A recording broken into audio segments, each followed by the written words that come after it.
Welcome, everyone, to our inaugural podcast for the Crisis Storm. As part of the research that we're doing through the coming weeks for the Finding a Way Forward documentary film series, which is done by Mastermind Studios in association with the AIMCanada Mentorship Society. Today, we're talking about the crisis that our city and other cities like ours are facing with mental health and homelessness. We're very happy to have Alfred Achoba here in the studio with us as our first guest for Crisis Storm. Alfred is the Executive Director of the Canadian Mental Health Association here in Kamloops. Thanks for joining us here in the studio, Alfred. Thank you for having me, Peter. Yeah, it's a pleasure. Maybe we can start off with, tell us a little bit about who is Alfred Achoba?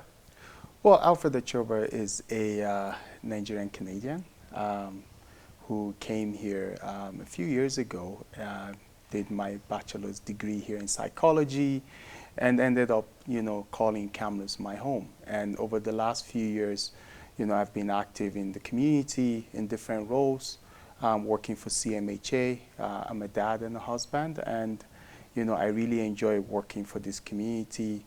There's been so much that Kamloops has provided to me, and it's one of the reasons I'm here today is to be able to give back to communities where we're able to build our lives in. So how did you find your way to Canadian Mental Health Association? Was working as the executive director for that organization something that was on your radar and what you wanted to do, or?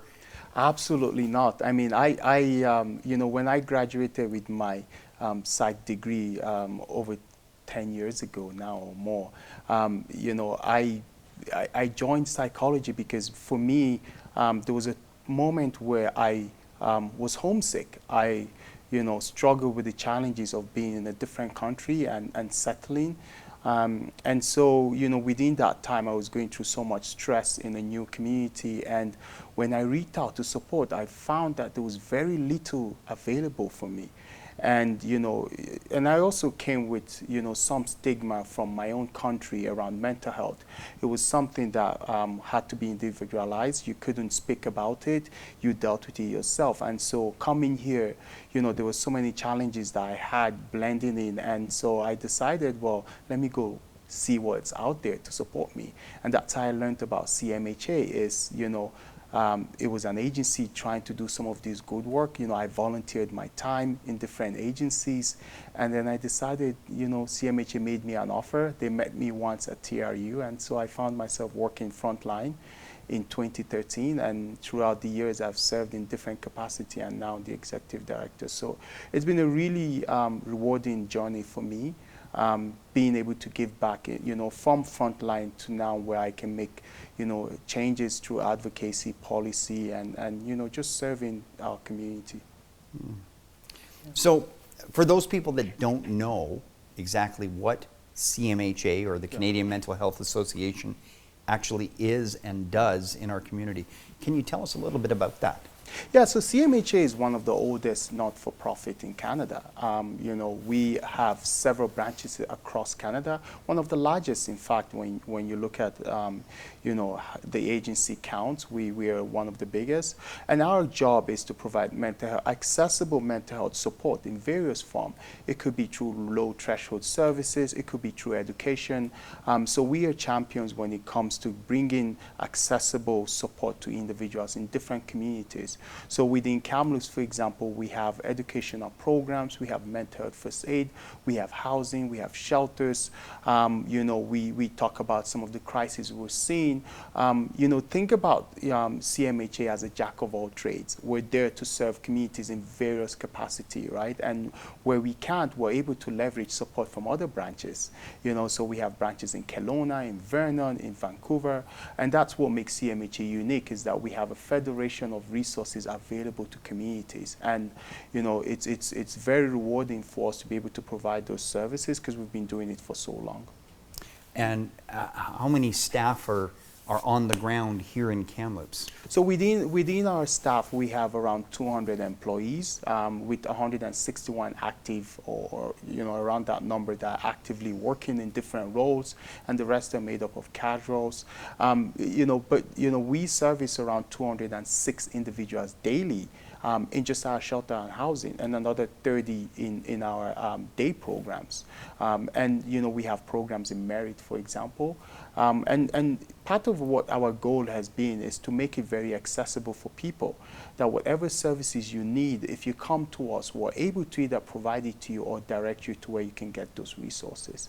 And so within that 200 staff, that's the role we play, is providing various forms of support.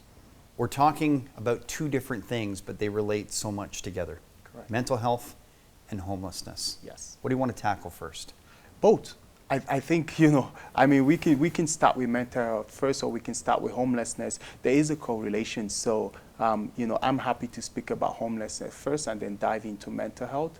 But, it's important that we look at both because there is definitely that correlation in it. I think what everybody sees, yes. right? People don't acknowledge or really, it's not tangible, it's not staring us in the face from a mental health perspective. But homelessness is the crisis visible. We see, yes. right? Yeah. So let's talk about that. Obviously, your position on it is that a lot of it stems from mental health issues, yes. But tell me about homelessness in Kamloops. What does homelessness in Kamloops look like to you? Well, homelessness, let's talk about the bigger picture first. Homelessness is not having a roof over your head, a roof that you can call your own. And so you could be homeless, and if you're couch surfing, that is still considered homelessness. But in Kamloops, we see various forms of homelessness. We see homelessness in the form of not having affordable housing, homelessness in the form of you not being able to afford food after you've paid your rent. To me, that is considered homelessness.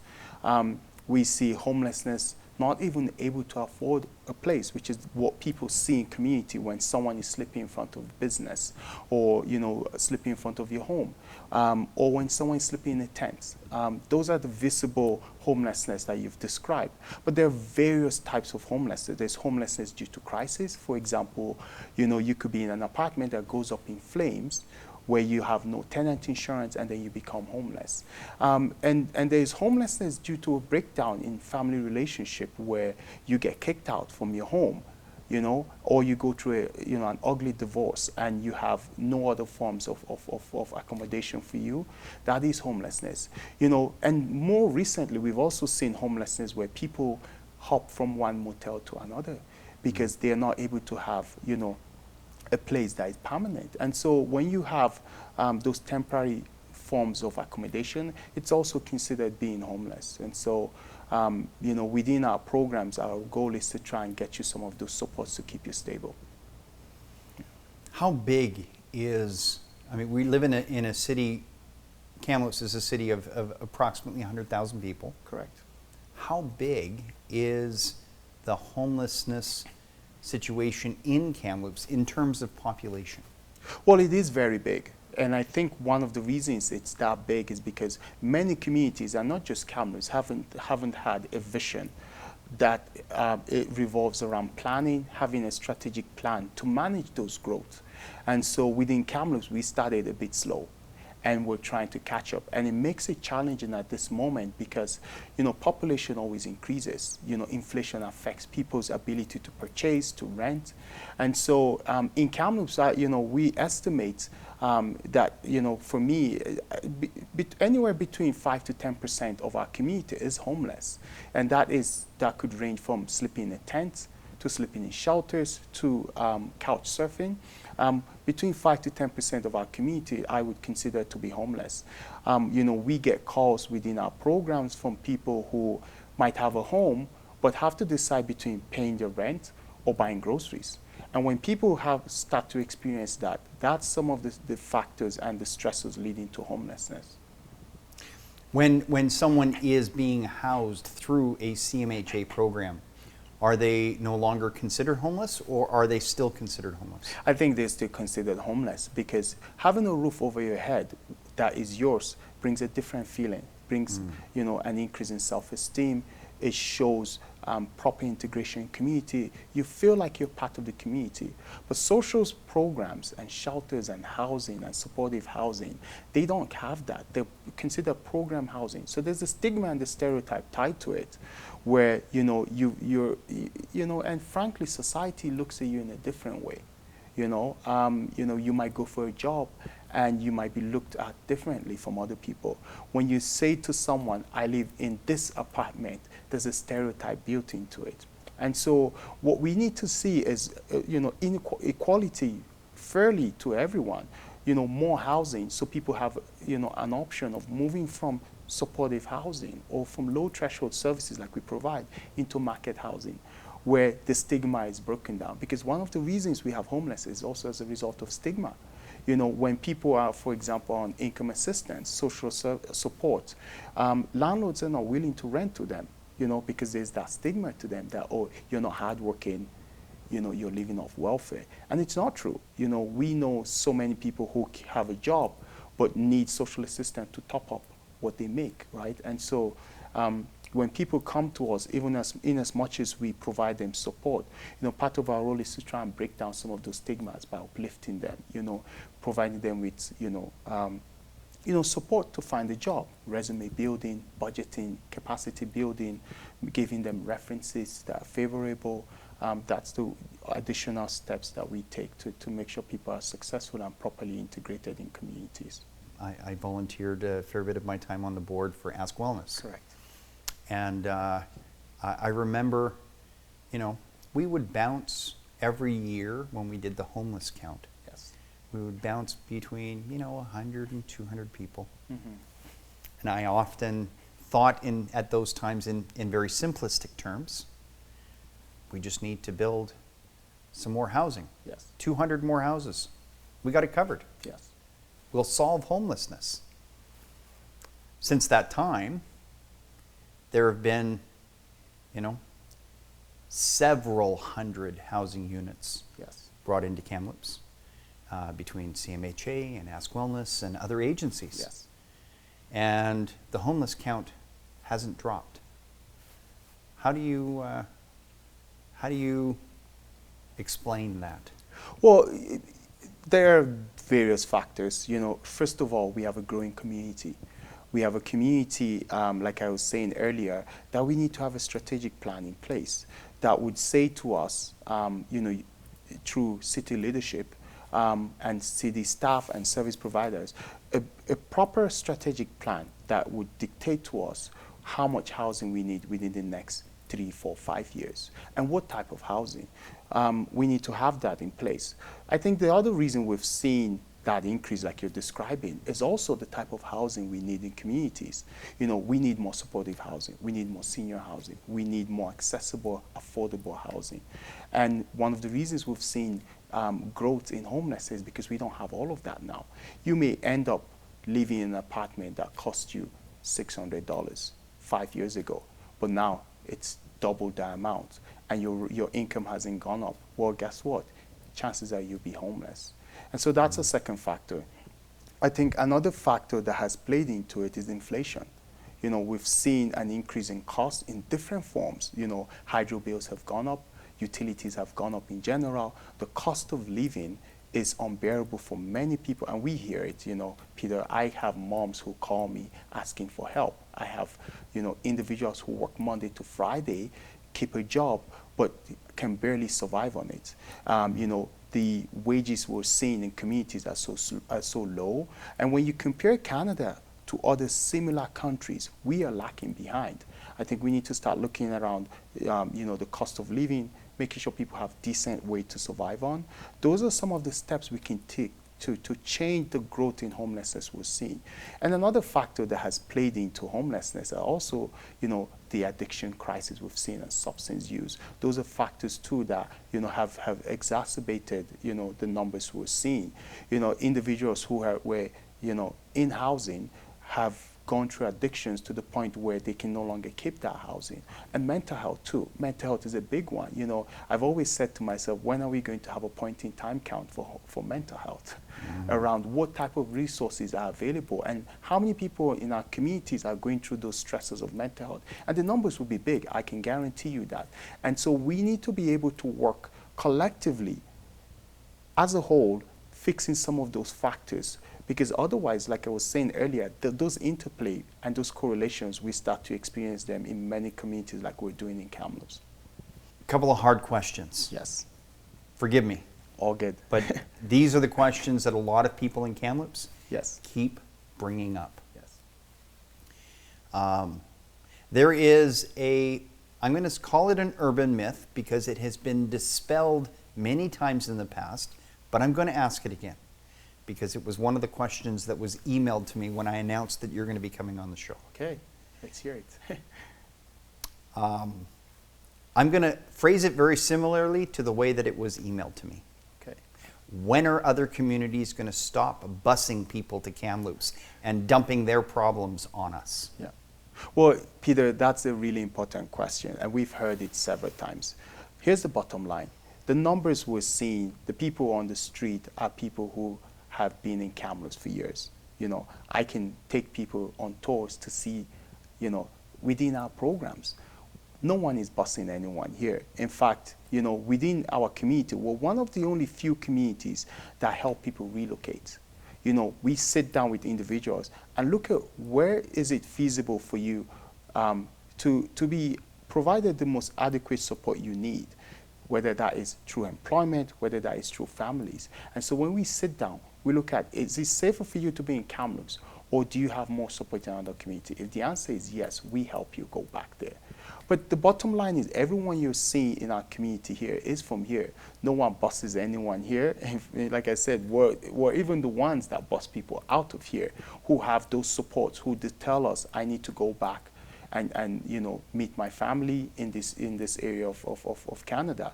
But that is the bottom line, is, there's no one being bussed here.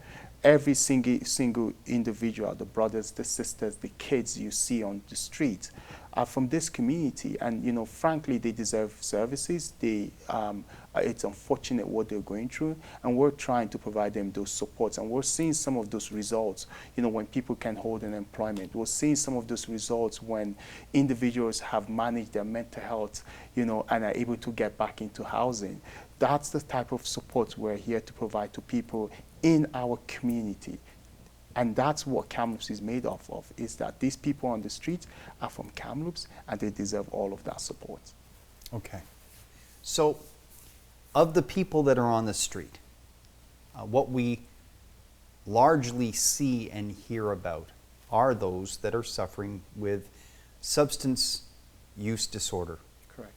Addictions. Yes. What percentage of the homeless population does that represent? Well, addictions is not, there's this notion that somehow addictions is tied to homelessness alone. No, we know that addictions is broader than that. We know there are individuals who are in the working class who are addicted. We know, we call them functioning addicts. We know that kids, for example, are also being exposed to drugs in early ages. And so, again, the visibility that comes with homelessness paints this picture that somehow every addict on the street is homeless, and everyone that is homeless is an addict, and that's not true. But, majority of people who are experiencing homelessness might be addicted too, but majority as well go through mental health the same way as other individuals in our community. Stress and depression and anxiety can all lead to homelessness. The same way that drugs that you see like fentanyl and meth and everything else can lead to homelessness. And so, I wouldn't say that there is a fixed percentage to it, but I would say they're comparable, that there are other factors outside of addictions that also contribute to homelessness. Okay. There's another often viewer that has written into us and said, he believes that, a lot of these people that are on the street, they've made a choice. And that we need to stop pandering to and catering to people that are making choices to live in a way that we don't find socially acceptable. What would you say to that? Well, let me tell you a story, Peter. I hear this a lot, but here's a scenario. An individual who kept a job Monday to Friday, had an accident, is on pain meds, is prescribed pain meds, becomes addicted to it, loses their job, loses their home, is on the streets, is homeless, substitutes their pain meds for street drugs, is in shelter, is struggling. Is that a choice?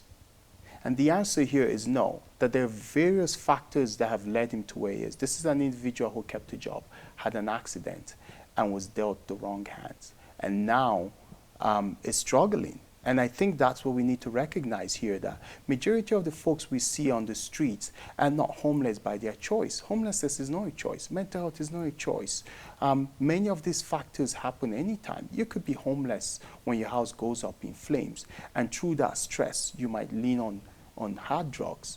And we see that a lot, is that there is so much trauma that have led people to being homeless, that have led people to, that have exacerbated their mental health. There is so much trauma. And so, when I hear about that word choice, it's not a choice. In fact, it's bigger than that. And, part of what we do is give people options. Not choice, we give people options for them to get back on those right paths.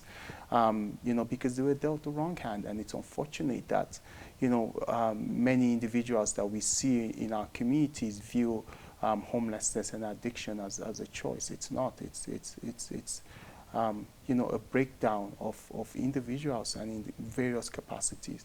For those that are most affected, Yes. that get into a mental health state where they're having a hard time rationalizing anything other than just trying to find a way to exist, to survive. It's been suggested that often they make bad choices because they just can't rationally think through. Mm-hmm. Is there a case for forcibly helping people in those situations?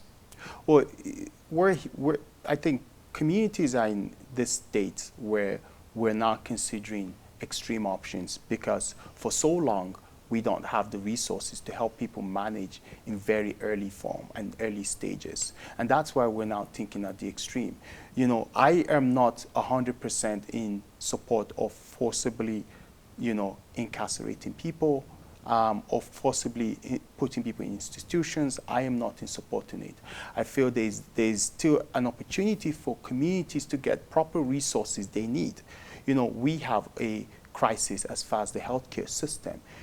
We have a crisis as far as individuals being able to get referred and triaged to see a psychologist, for example, in many communities. And some of those factors we need to address first, in order for us to sit down and say, okay, have we exhausted all the other steps we were to take? And the answer is no. The answer as a whole in Canada is that we haven't done that yet. And so,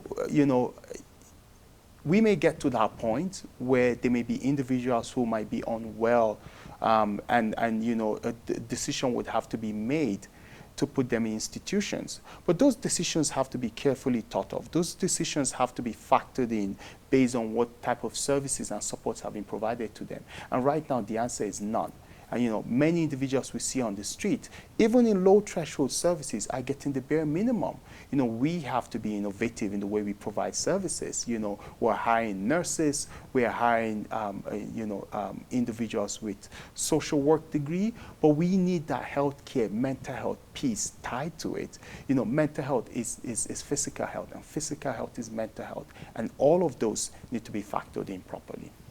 Is there a continuum where people get better? Or is this a situation where we're stretching out a social service net to try to support and stop too many people falling through the cracks, but that's where they stay? Yeah. I mean, here's the thing. A continuum is a continuum of care, a continuum that can meet you wherever you are within that continuum. And we don't have that now. What we have is a continuum that has been stretched, like you've just pointed to. We have a continuum that has been stretched, and I'll give you an example. There are many community members in Kamloops who don't have a family doctor. And what that means is if you need care, you're driving, to other communities. It gets to a point where that drains you down, where you feel, okay, well, I'm just going to use the alternative, which is doing nothing. And that leads to challenges for you that affects your mental health, that affects your livelihood. And so what we need is to make sure that we can provide individualized support within those continuum for everyone. We want seniors to be able to get the supports they need based on their age. We want youths to be able to get the support and education they need based on their age. We want immigrants to be able to get the support that helps them integrate properly into communities. Because guess what? That affects your mental health. We want parents to be able to feel comfortable every night that the money they have in their account is able to support their family. We've seen different ways that mental health has affected people, where it gives them no options but to take their own life, for example, in form of suicide, dying by suicide. And I think that's what we need to start looking at, is how much supports are within this continuum. For example, in shelters, what are we doing to uplift people in shelters where they no longer rely on the system, where they can be integrated properly into communities, where they can have housing, where they can have a job. Those are some of the steps we need to take to make that continuum an individual one, and one that is built on care. And I hear so much where people say, well, we don't have the resources. But that's the bottom line. When it comes to people's health and people's care, there is no money tied to it. We do it and we continue doing it because we don't want to leave anyone behind. The situation has seemed so hopeless for so long, Alfred. Yes. I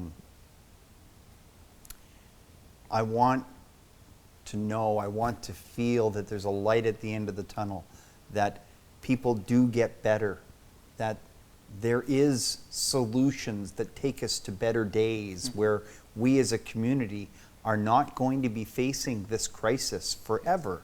Correct. But sometimes it feels that that's not the case. So I want you to speak to that right after these messages when we come back. We live in a world of conversations about life and survival. On a daily basis, mankind continually seeks a way to make our human experience better on all levels. We seek a way forward. Permit me to invite you to one of such conversations happening right here in Kamloops. On the 22nd of September 2023, a prestigious event will be held. AIMCanada Mentorship Society and Mastermind Studios are putting together a special fundraising dinner towards the production of a documentary film series titled Finding a Way Forward. The documentary series will periscope the crisis storm in our community, including homelessness, mental health, drug overdose, crime, and communication breakdown. Guest speaker is the Executive Director of the Canadian Mental Health Association in Kamloops, Mr. Alfred Achoba. Music will be provided by the virtuoso himself, Jeremy Nishaw. You will also witness a thought-provoking art installation titled Not All Dolls Live in Houses from the talented Isa Jessica Jordan. Don't miss out on the mouth-watering dinner, which will be a Greek buffet with vegan options and lots of refreshments to nourish us. Bring your family, neighbors, bring your friends to this fundraising dinner in support of community mentorship and the development of a Kamloops focused documentary film series to find a way forward. Date again is Friday, 22nd of September 2023. Venue is the Kamloops United Church. Doors open at 5:30 p.m. for a 6 p.m. start. Limited tickets available, so grab yours today. To get tickets, go to www.AIMCanada.ca/events. For ourselves, our children, our community, let's find a way forward together.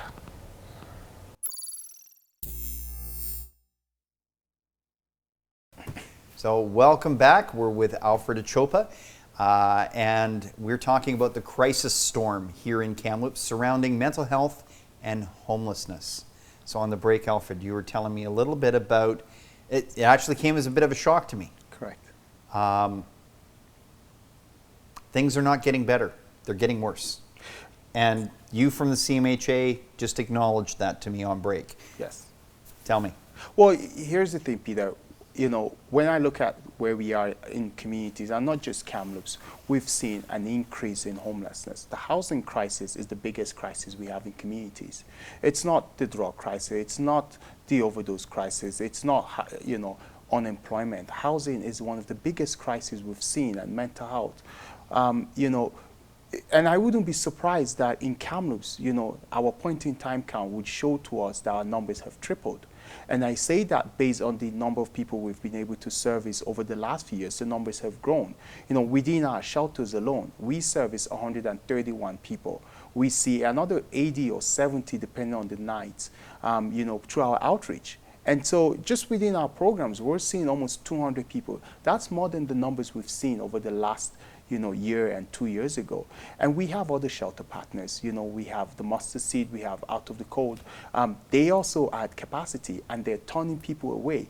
And so, you know, these are numbers that we've provided to the city. They're aware of it. And so I am 100% certain that we would see triple the numbers we've seen over the last few years. And not just Kamloops, you know, many communities have seen it. I've had the opportunities to visit Vernon. I've had the opportunities to visit Vancouver and different communities. And we're seeing an increase in homelessness, and partly because of everything that is going on, from inflation to unemployment to mental health to people not being able to decide between affordable housing and putting food on the table. Yeah. Okay, so things are getting worse. Correct. Is there a light at the end of the tunnel? Like, is there an end to this? I think there is, and here's why I say, you know, there is, and you know, things got worse because for so long nothing was done. For so long we didn't have that vision. Like I said to you, that, you know, within our community as well, we should have a strategic plan that would look at where are we going to be in the next year or two. We know, for example, homelessness is increasing, and we should be working now actively to make sure that in 2 years we've gotten a grasp of our community. We've gotten a grasp of the resources that are available for people so we can break that circle. And so part of that light in the tunnel that you're asking about is making sure we have more programs.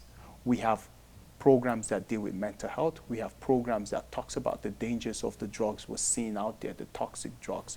We have programs that would help people, you know, in form of rent supplements and help people offset some of those costs. We need to have programs that uplift communities in different forms, whether that is through housing, whether it's through mental health support, whether it's through accessible transit services, because there are people who decide, well, I need a bus, I'm going to move, and they move, and their bills, they have to decide between paying $900 where they are versus paying $1,600. And so we need to make sure that some of those lights that we're talking about is sitting down as a community and looking at where those hard areas are.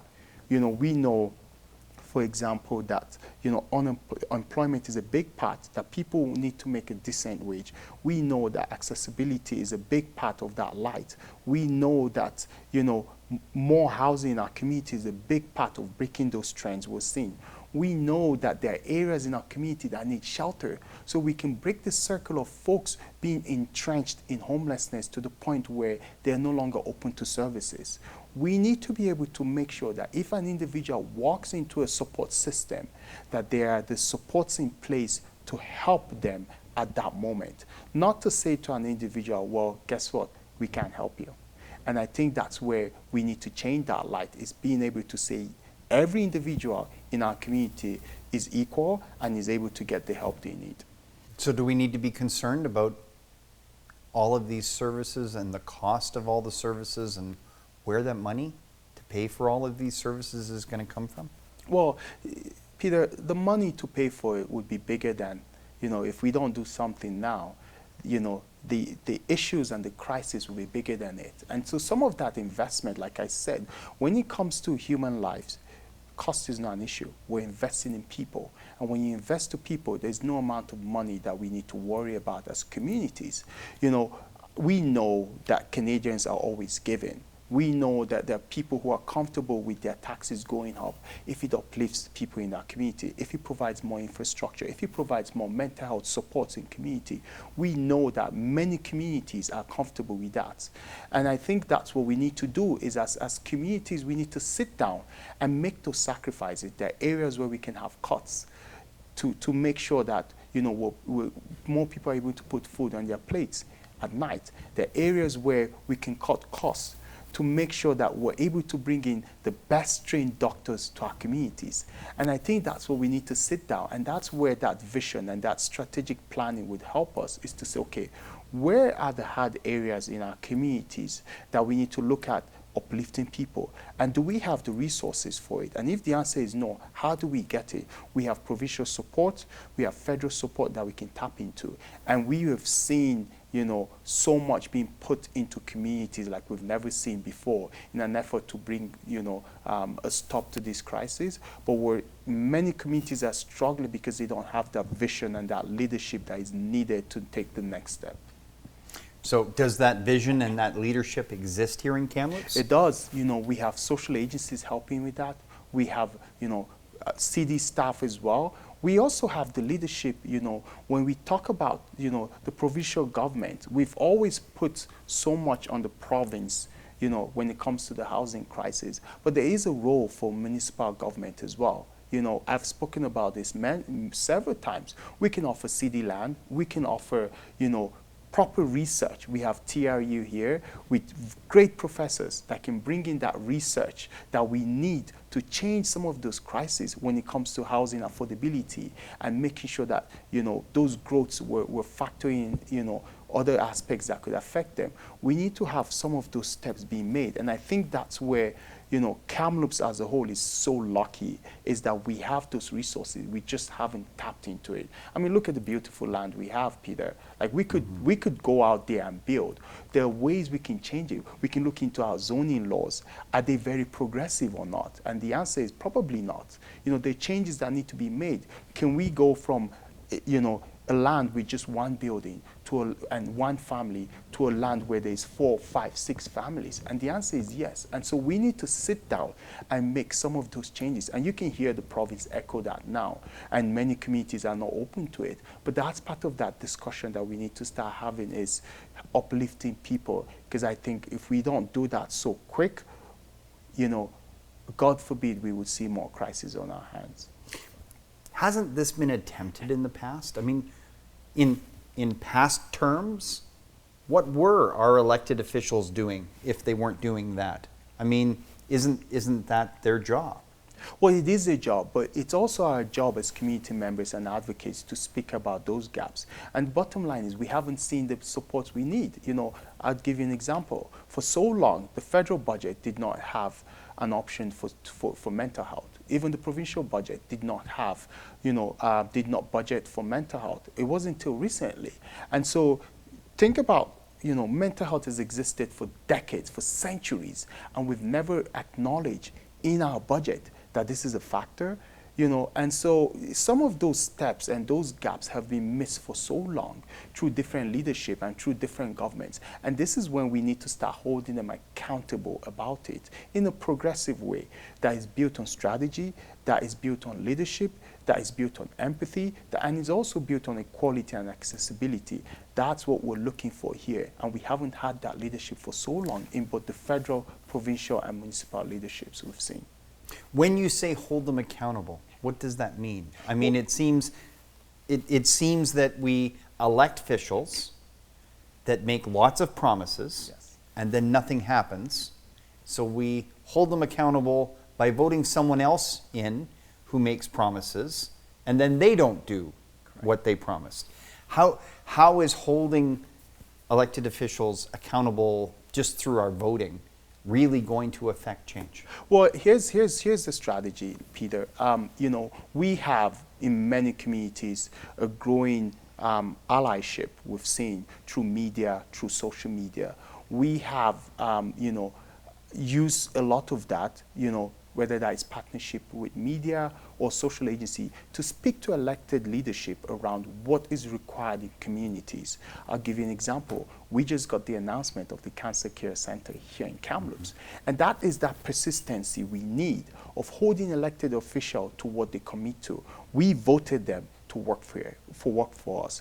Democracy is government for the people, by the people. And if the people are not holding those leadership accountable, then we're not going to get the support we want. That is right into your MLA, right into your leadership, whether it's municipal or provincial, to speak to them about those gaps and how they're affecting you as an individual, because that's the way we get those messages across. We do that. Social agencies were sitting on committees and tables speaking about those real life experience and storytelling. Those are the only ways we can hold our elected leadership into keeping with those promises. And they're not just promises, those are expectations that we need. Leaders are there to serve communities by providing infrastructure, by providing those leadership that we need on the grassroots, but also by uplifting all individuals. And when they're not doing that, that's where our vote counts. And I think for so long, as many communities, we found, or we haven't taken those steps to be really involved, and we need to start doing that in various forms. Kids are doing that, parents are doing that. Doctors are doing that. They're speaking about the gaps of working 12 hours or working overtime because, the health officials haven't hired. So those are some of those voices that we need to amplify to be able to bring change in our community. So if through this broadcast, you're able to speak to people in their homes right now that are not homeless, that are stable themselves, that live in Kamloops but are concerned, what can they do? What can you say to them that they can do to move us towards a city that no longer has problems with homelessness and mental health? Well, here's what they can say. They can say to their elected leadership that they need to work in collaboration with the province. They need to make sure that services are accessible, that they need to make sure that every individual in our community is able to get the support they need. That's one of the things they can say. They can also say that mental health needs to be available, mental health support needs to be available to everyone. Because, Peter, here's the bottom line. You may have a home today, you may have a job today, and in 24 hours you could lose all of that, and you're back to square one. And so part of what we need to do as community is to use our voice to uplift individuals, whether we are affected directly or indirectly with them. So my comments to everyone in our community is to reflect on how much am I giving back as a citizen of Kamloops or a citizen of Canada to make sure that services are available to everyone, whether it's seniors, whether it's kids, whether it's doctors, whether it's social agencies. How much am I giving back? Whether it's through advocacy, whether it's through writing to MLA, whether it's through donation, we need to have this reflection. You know, it's been so lacking. We've had COVID that exacerbated, you know, what we're seeing in communities. We've had inflation that is also bringing added stresses on every individual.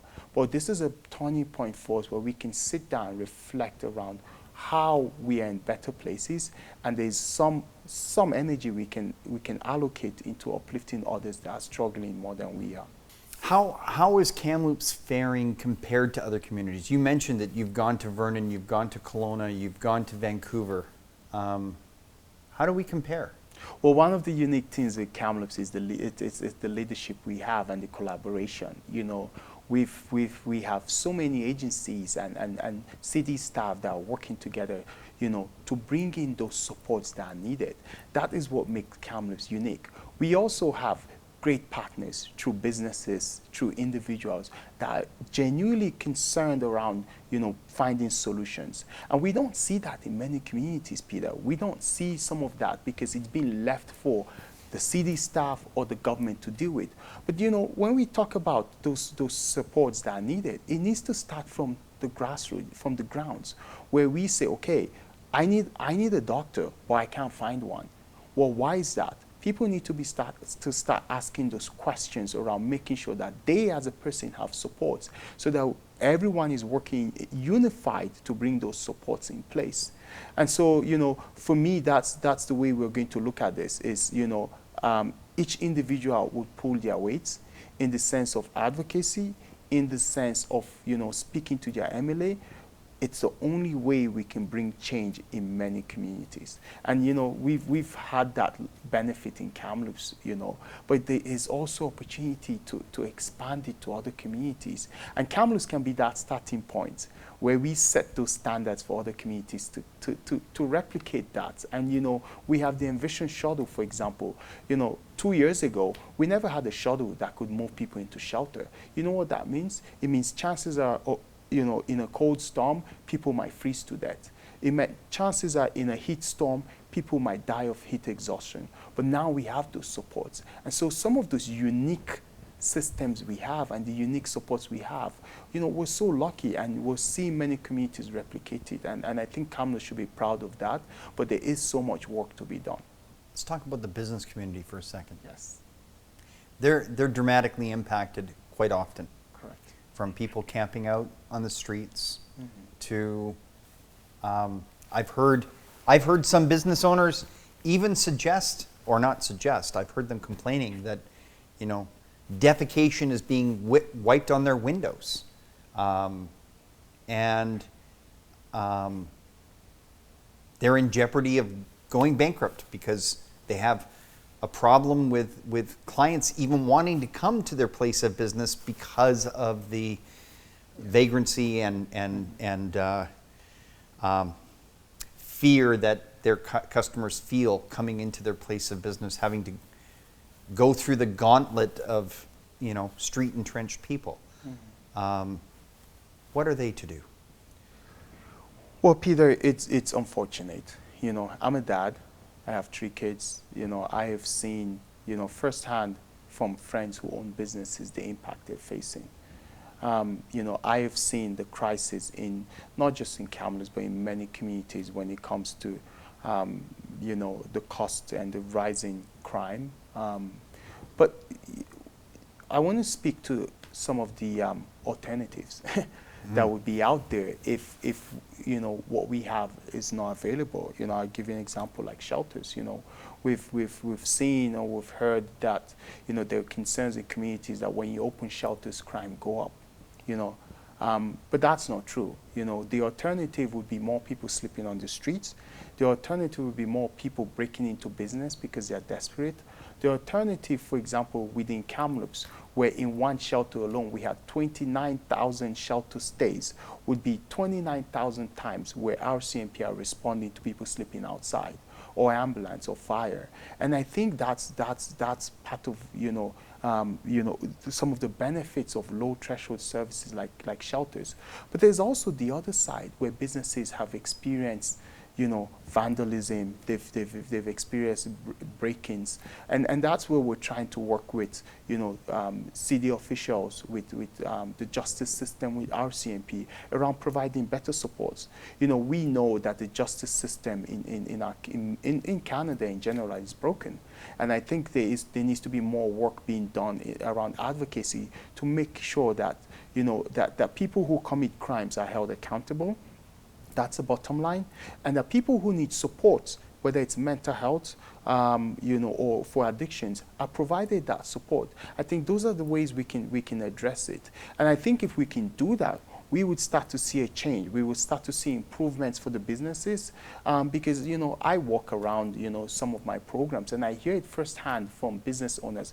It's not the people in your program, it's those who have nowhere to stay at night. And that's the bottom line. We don't have enough shelters, we don't have enough housing, we don't have enough program, and people get desperate and results in and that desperation is when you see people breaking into a business because they're looking for a loaf of bread. It's people breaking into a business because they need money to survive. And I think that's one of the ways we can, we can address those gaps that we're seeing in many communities. I hear what you're saying. I didn't hear you say two other things, though, Sure. that I'm curious about your perspective on. Yes. Many years ago, I was having a conversation with Sid Ledke, Yes. our former police commissioner. Yeah.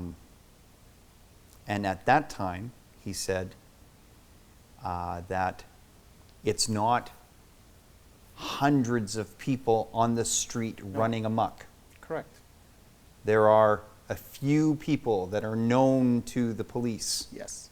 That are causing all of the chaos, and the entire vulnerable population is being painted with the brush of a dozen people. And that, Peter, that is true. We know that majority of people who are homeless are not bad people. They're not breaking into places. They're not committing any crime. They're trying to survive. And we, like Sid Leckie has said, and not just him, we have a new chief of police here, Jeff Paley, who we work with closely. It's the same. It's the 1%, 2%, 3%, 4% of individuals that are committing most of the crime. And I think that's where we're talking about tougher systems in place to deal with those crimes, like through the justice system.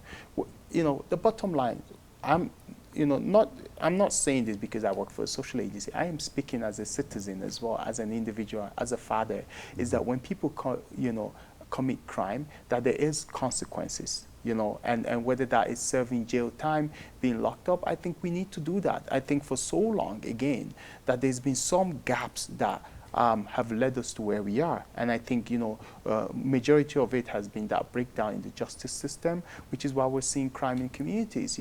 I've heard of stories of, individuals breaking into places and they get released the next hour.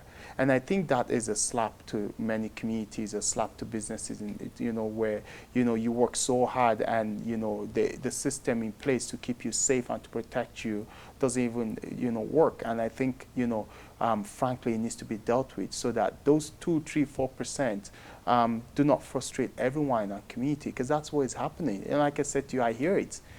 I hear it from business owners when they say to me, it's not the people in your building, it's the folks on the street who are turning down services, who might be on a loss of services because of their behavior or the amount of crime they've committed in different areas.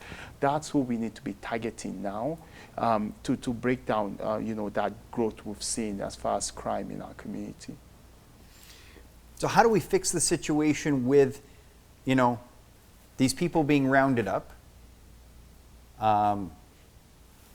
incarcerated for what they've done, and then being released the next day? How do we fix that? Well, I don't think the idea is that we're incarcerating people without providing them support. That's not what we're saying. I think we need to work in a restorative process, in a framework that is built on reintegration and proper reintegration. Because I don't think, that many communities are comfortable with just locking people up. That's not the bottom line. We have systems in place that give people those opportunities to correct behaviors. And when you don't, that's where, you get dealt, the most severe consequences. So what I would say is the best way to fix it is making sure that we have those services in place so that when people decide to circumvent those services, when people decide to, commit crime, when people decide to break into businesses, that they are making a choice, an informed choice for those actions.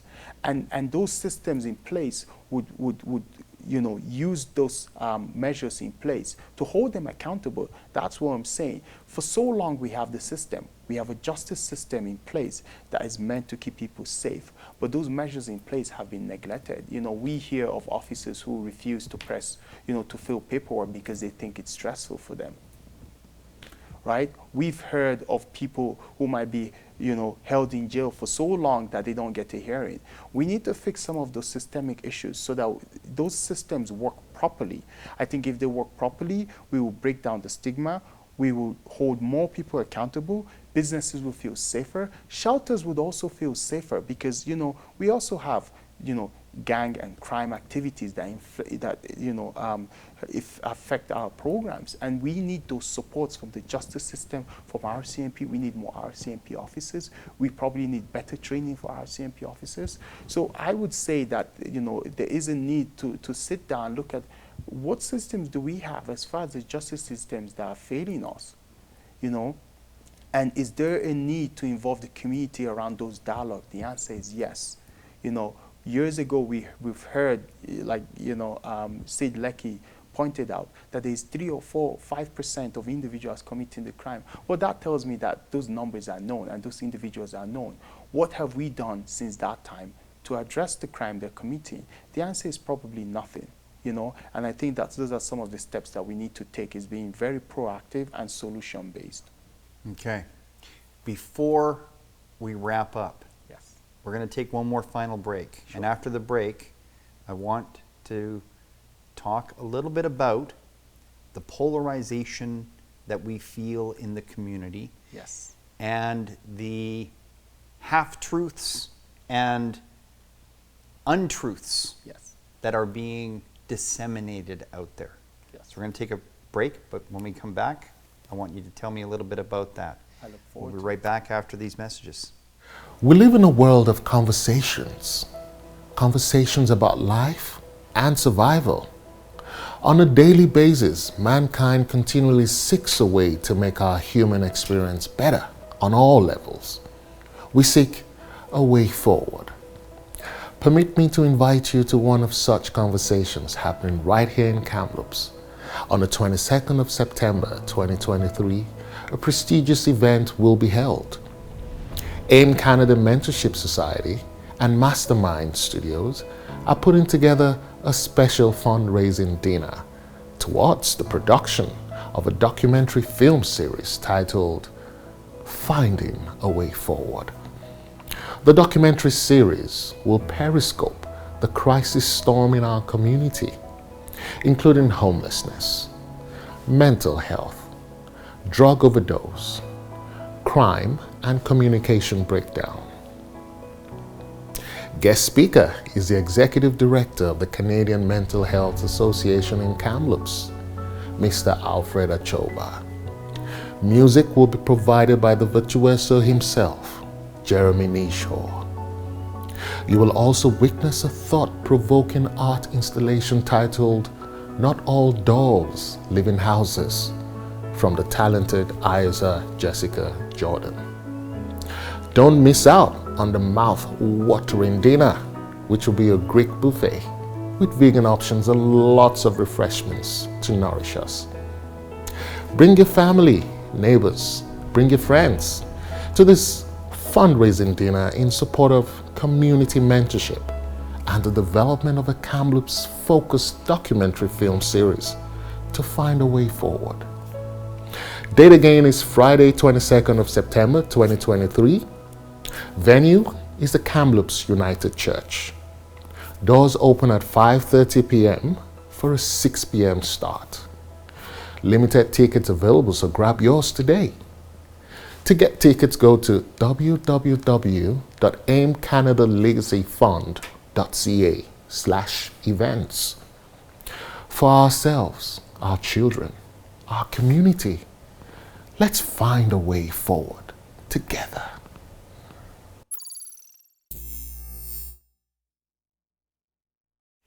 Okay, welcome back. You are watching Crisis Storm, and we have Alfred Achoba, and we're talking about homelessness and mental health. But it's progressing beyond that, and I'm glad it is, Alfred. Yes. And over the break, we were just quickly talking about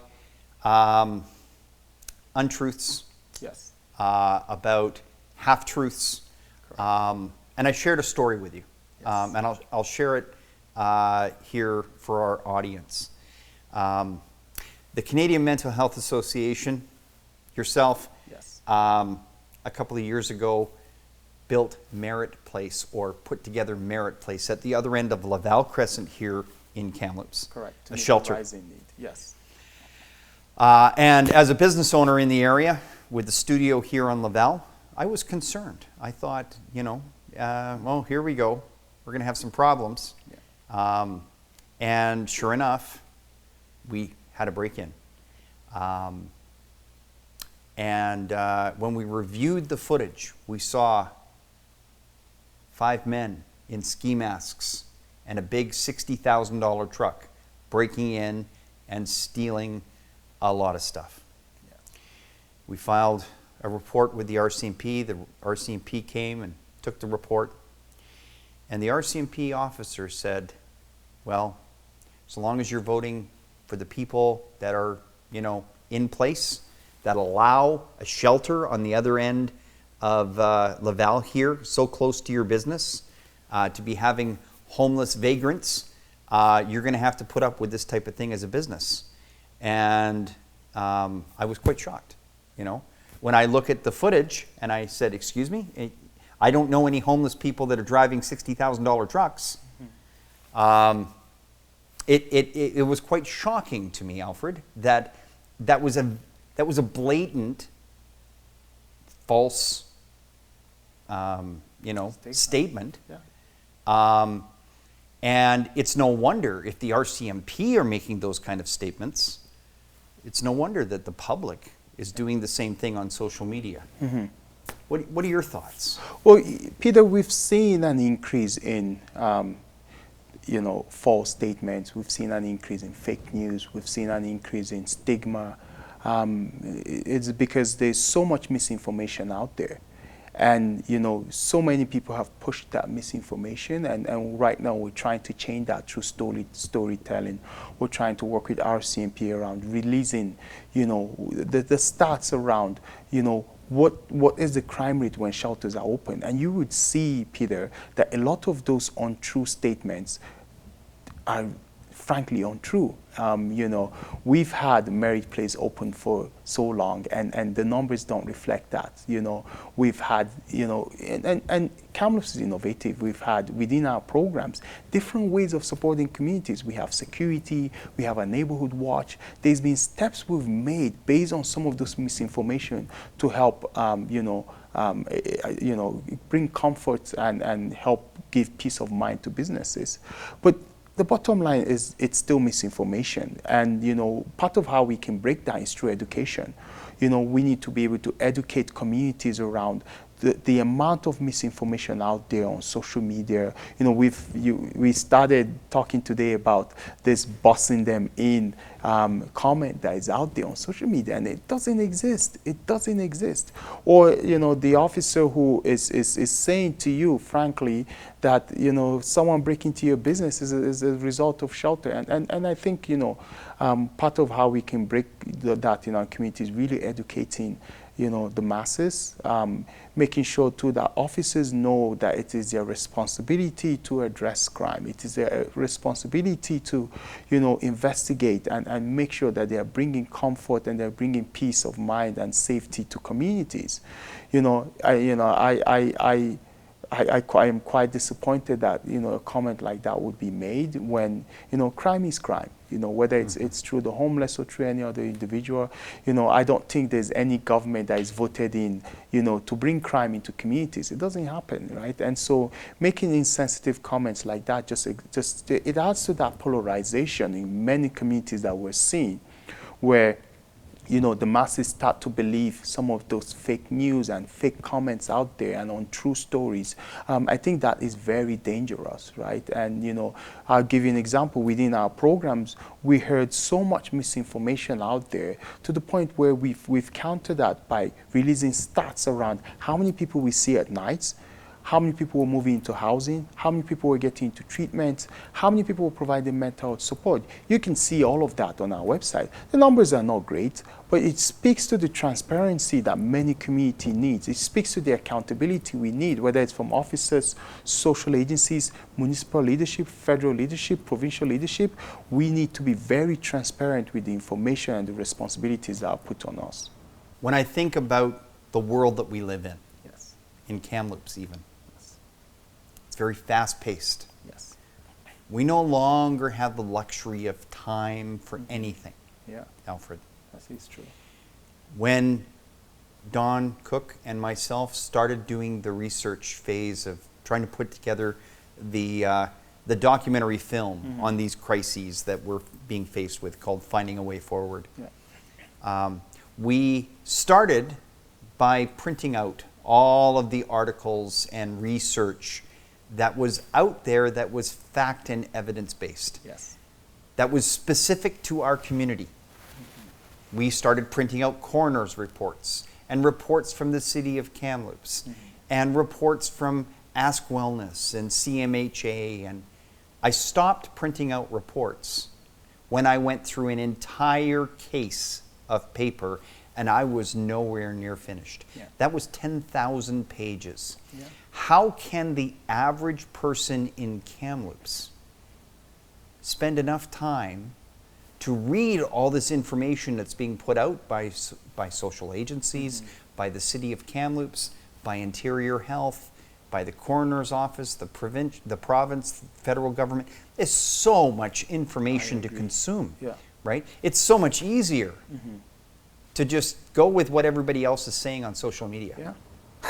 and here's the thing, Peter. If we had solutions, we wouldn't need reports.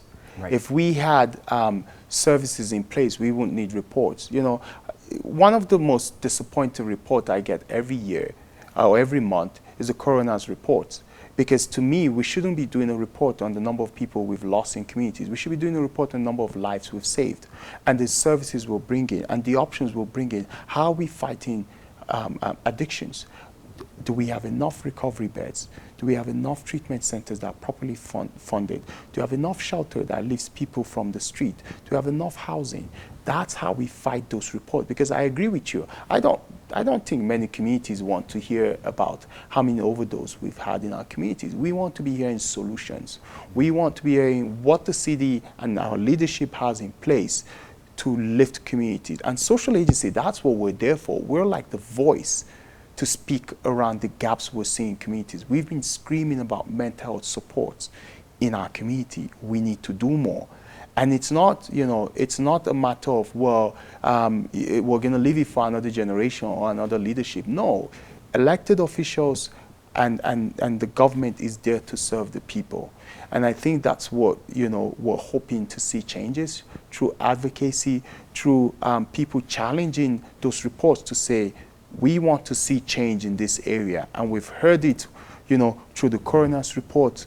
We've heard people say, look, we need other options. We need safer supply. We need more treatment center. We need more housing. That's the type of change that we're seeing in communities, and we need to amplify that. So for those people out there that are concerned that they might be listening to a mistruth through social media, how do you suggest that they can quickly ascertain? Is there a technique? Is there a resource? Is there something that they can do to quickly ascertain whether what they're hearing is true or untrue? Well, I think there's two sides to that too. It's also the media being true media. You know, a lot of what we see out there, you know, through media is not regulated. You know, social media is a place where anyone can put, on true facts there. But people need to be curious. People need to do their research and look for information. We've heard so much about people being shipped here.